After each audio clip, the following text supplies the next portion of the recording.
안녕하십니까. 2021년 5월 26일 최병무 이펙트 시작하겠습니다. 민주당 또는 국민의힘 이렇게 얘기하면 국민들 사이에 어떤 생각이 드느냐 뭐 이런 걸 조사한 결과가 물론 민주당이 조사한 겁니다만 그 결과가 나왔는데 민주당에 대해서는 매우 충격적이고 앞날이 암담하다 이런 그 결과가 나왔습니다. 무슨 얘기냐면 더불어민주당 하면 떠오르는 이미지는 무엇인가요? 이게 질문입니다. 여기에 대해서 상위권을 차지한 게 거짓말, 성추문, 내로남불 뭐 이런 겁니다. 누가 조사했느냐? 엠브레인 퍼블릭이라고 하는 여론조사 기관이 그 12일부터 15일까지 포커스 그룹 인터뷰 이제 집중 질문, 집중 설문을 통해서 밝혀진 건데 민주당의 이미지로 맨 처음 떠오르는 게 뭐냐? 그러니까 사람들 머릿속에 파랑색 이렇게 된 겁니다. 이게 10%고요. 바로 이어서 8.5% 2위 내로남불. 민주당 하면 내로남불이다.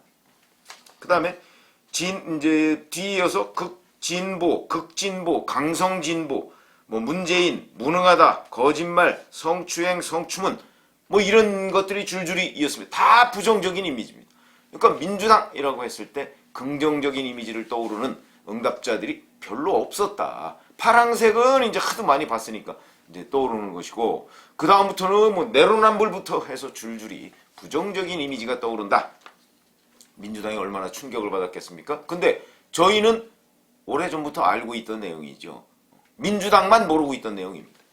특히 20대와 30대는 상대적으로 부정적인 이미지가 훨씬 더 강했다. 그게 지금 사실은 국민의힘의 이준석 블랙홀 현상으로 나타나고 이준석 현상으로 나타나고 있는 것이라고 저는 봅니다.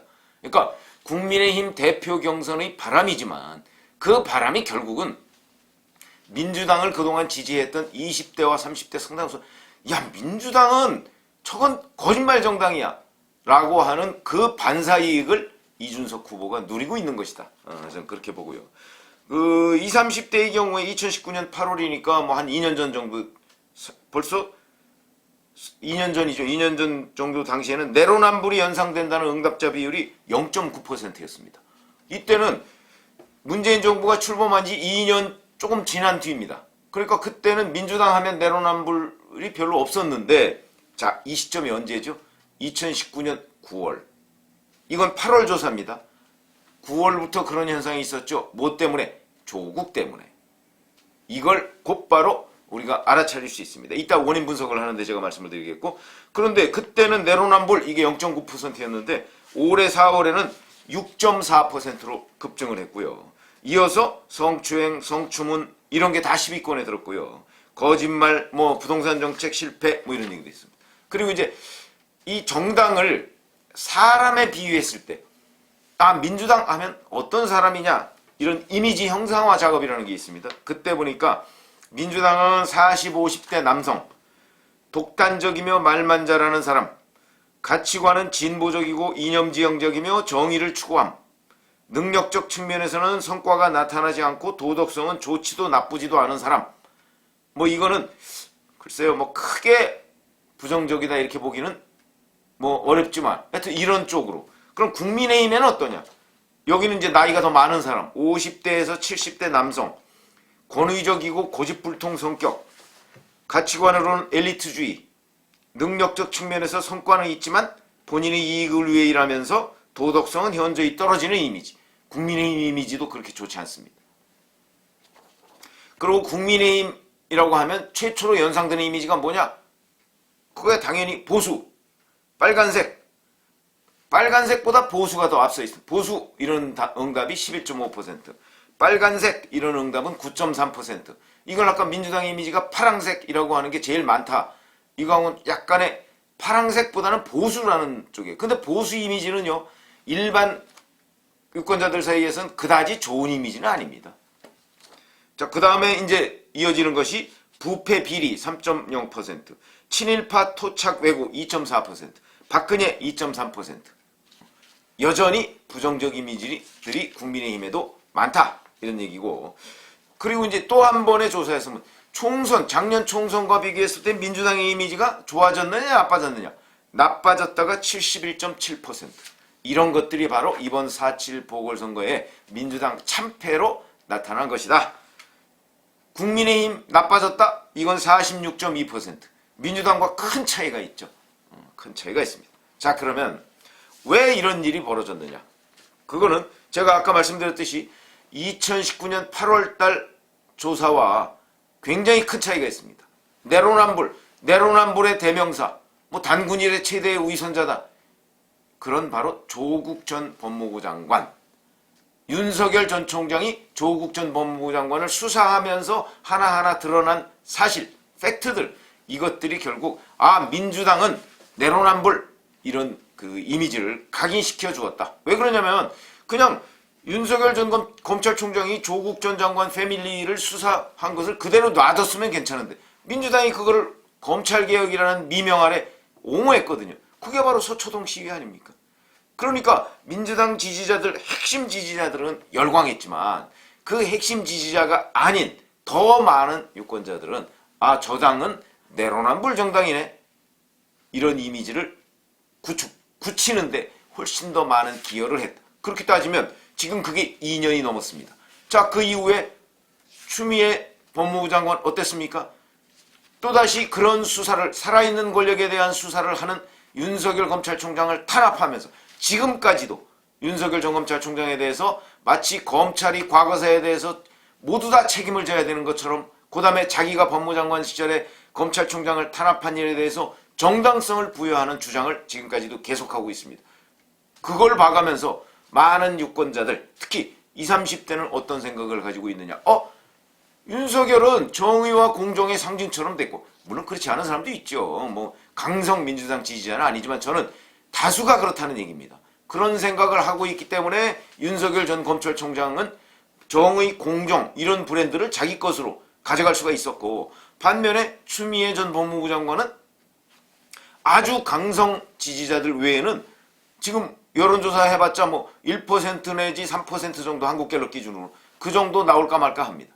이런 것들이 바로 민주당 이미지를 실추시키는데 추미애, 조국, 그 다음에 지금 현재의 박범계 법무부 장관까지 상당한 역할을 했다. 그렇다면 이것은 바로 누적된 결과다. 어느 한순간에 형성된 이미지가 아니고 누적된 결과. 그러니까 불과 2년 전까지만 해도 0.9%였던 내로남불 이미지가 6.3%까지 올랐다는 것은 누적된 차곡차곡 쌓인 결과다. 이 얘기는 한순간에 이거를 씻어내기도 어렵다, 이런 얘기가 되는 겁니다. 그러면 자, 이렇게 생각하시면 됩니다. 그러면 지금 이제 국민의힘 대표 경선 어제 뭐 비전 발표라는 걸 했는데 거기에서 이준석 돌풍이 불고 있다. 뭐 이런 얘기는 이제 제가 말씀을 드렸는데 그 돌풍의 본질이 뭐냐? 그건 이준석이라고 하는 후보가 훌륭해서냐? 아니라 이거지. 아니다. 그건 바로 이런 이미지를 씻으려면, 정당이 이런 이미지를 씻으려면 하루아침에 되지 않습니다. 국민의힘 이미지도 지금 상당히 씻었다 이렇게 생각하시는 분들이 많은데 여전히 이 포커스 그룹 인터뷰에서 보면 여전히 국민의힘 이미지도 좋지 않습니다. 떠오르는 이미지 좋지 않죠. 뭐 보수, 뭐 빨간색은 뭐 그냥 색깔이니까 그렇고 부패 비리 여전히 그렇습니다. 그러나 이런 것들이 과거에 비해서 옅어졌다는 거이고, 민주당은 과거에는 그래도 뭔가 해결할 것 같았는데 문제를 해결은커녕 오히려 훨씬 더 사태를 악화시켰다. 이런 이미지를 유권자들이 가지고 있는 것이죠. 그것이 4월 7일 보궐선거. 원래는 작년 총선 때 심판을 했어야 되는데 코로나 사태, 재난지원금 뭐 이런 문제 때문에 그 심판이 늦춰지고, 또 거기에 황교안, 이 상대당인 황교안 대표의 그 어떤 전국 운영 관리 능력 실패 뭐 이런 것 때문에 그것들이 다 더 씌워져서 작년 총선에 유례 없는 그 국민의힘 참패를 가져왔죠. 그때 자유한국당이었죠. 자유한국당, 아니 미래통합당이군요. 미래통합당의 참패를 가져왔는데, 그렇기 때문에 이건 누적된 것이다. 이 누적된 이미지를 벗어나다. 제가 보기에 그걸 벗어나기에는 우선 시간이 많이 필요하고, 시간보다 더 중요한 거 사람이다. 이렇게 얘기합니다. 자, 그러면 민주당이 이런 이미지를 벗어나기 위해서는 어떻게 했을까요? 바로 이번 대표 경선 5월 달에 있었던 그 대표 경선에서 민주당이 인적 교체를 했으면 됩니다. 그러니까 무슨 얘기냐면, 지금 뭐 흔히 얘기하는 송영길 대표를 비문이다 이렇게 얘기를 하지만 비문이라기보다는 범친문이다 이렇게 얘기하는 것이 보다 정확합니다.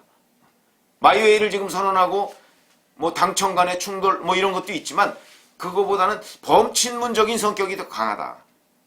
그러니까 민주당의 변신의 몸부림이 아주 강하지 않았다. 어차피 대표 경선에서 예를 들어서 대표적인 비문 그럼 노웅래 의원입니다. 만약에 민주당의 변화의 기운이 몰아쳤다 그러면 아마 노웅래 의원 같은 사람이 치고 나와서 자 내가 민주당을 완전히 환골탈퇴시키겠다. 이렇게 해서 지지를 받아서 대표가 될 수 있었을 것이다. 그게 안 되는 정당 아닙니까 민주당이. 그러다 보니까 이런 이미지가 고착화됐다. 사람을 바꾸지 못했기 때문에. 반면에 지금 국민의힘의 경우에는 뭐 아직 6월 11일이니까 뭐 그때 누가 대표가 될지는 모르겠습니다만은 적어도 현재까지 이준석 돌풍이라고 한다면 국민의힘한테는 지금 당심은 모르겠는데 민심은 그래 사람을 한번 그 꼰대에서 30대로 바꿔봐. 이렇게 지금 변화가 아니고 변혁을 요구하고 있는 겁니다. 근데 이 요구에 국민의힘이 부응을 했다. 그러면 국민의힘은 사실상 정당을 다 완전히 바꾼 황골탈퇴의 정도가 아니고 새로 태어나는 것이다. 이렇게 생각할 수가 있고요. 새로 태어나서 그때부터 새로운 정당이 되는 겁니다. 대표 한 사람 바꿈으로써 이렇게 되는 거고 또 그에 대한 평가? 그건 이제 이 사람이 어떻게 정치를 해나가느냐 그리고 과거 국민의힘과 어떻게 다른 모습을 보여주느냐에 달려있겠죠. 이제 그런 기대가 지금 모아지고 있는 단계고 근데 그 기대가 실제 당심에 의해서 꺾일 수도 있다. 그거는 뭐 어쩔 수 없는 거죠. 그렇게 되면 이제 국민의힘은 도로 옛날 도로 한국당 뭐 이런 거 비슷하게 가는 거죠. 물론 지금 이준석 돌풍에 상당한 충격을 국민의힘의 중진들 또는 국민의힘의 그 강성당원들 국민의힘에도 강성당원들이 있습니다. 이 사람들이 충격을 받고 자극제가 된 것은 틀림없지만 그럼에도 불구하고 안 변했다 이렇게 본다면 결국 국민의힘에도 민주당 정도의 어떤 작은 변화 몸부림 아마 이 정도에 그칠 가능성이 있는데 그렇게 되면 국민의힘의 이미지는 또다시 별로 좋은 쪽으로 발전하지는 못할 것이다. 이런 것들이 이제 일반 국민의 생각입니다. 그래서 이런 것들을 바꾸려면 저는 국민의힘이 지금 여기까지 그래도 온 데 이준석 돌풍을 일으키기까지 온 데에는 바로 김병준 전 비대위원장 국민의힘 사람 아닙니다. 노무현 대통령 지지자 청와대 정책실장 아니었습니까? 그런 사람을 영입을 해서 비대위원장을 만들었고 그 다음에 김종인 전 비대위원장 이 사람도 국민의힘 사람 아닙니다. 그래서 이런 외부 인물의 이미지를 채용해서 그래서 국민의힘의 오랜 그 누적된 변화의 결과 지금 이준석 돌풍 같은 일이 벌어지고 있는 것이다 라고 분석을 해야 되는 거 보면 지금 현재 송영길 대표, 윤호중 원내대표 같은 이런 이미지로는 민주당은 바뀔 수가 없다. 그렇죠? 민주당이 바뀔 수가 없다. 이런 이미지에서 벗어날 수가 없다. 이거는 곧 국민의힘에는 희망이다. 이렇게 되는 것이죠. 그러니까 국민의힘이 민주당의 이런 부정적 이미지를 잘 살리면 내년 대선에서도 충분히 승산이 있는 게임을 벌일 수 있을 것이다 하는 그런 의미에서 제가 자 민주당 하면 떠오르는 이미지에 대한 조사 이건 뭐 민주당 스스로 조사한 겁니다. 이 조사에 대해서 설명을 드렸습니다. 감사합니다.